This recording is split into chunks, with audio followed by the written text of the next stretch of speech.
In a recent interview with Xinhua, Eric former Under-Secretary General of the United Nations and former Executive Director of the United Nations Environment Program, praised China's achievements in environmental protection.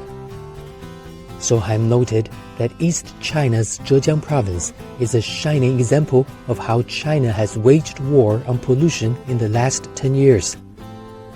The Green Rural Revival Program in Zhejiang, which aims to transform the once heavily polluted waterways and improve the environment of villages, won the United Nations' highest environmental honor in 2018.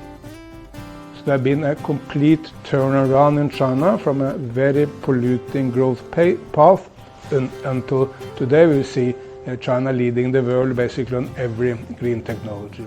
And the rural electrification in Zhejiang is a great example of that. Europe has done a lot of the same along the Rhine or along the Danube or some of the Seine in Europe, but it has taken much longer time.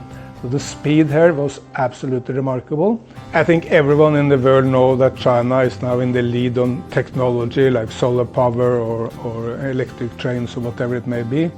But people are not so much aware of the enormous progress in Chinese protection of nature.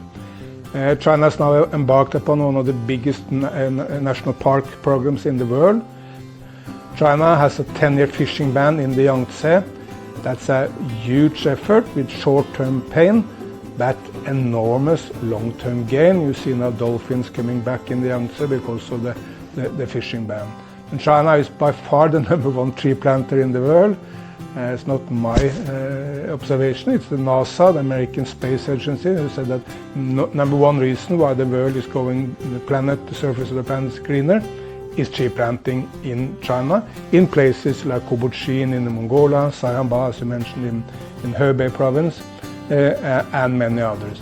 And China has first class also experience to showcase, from the protection of the giant pandas in Sichuan and the snow leopards in the western part of China to the borders of Central Asia.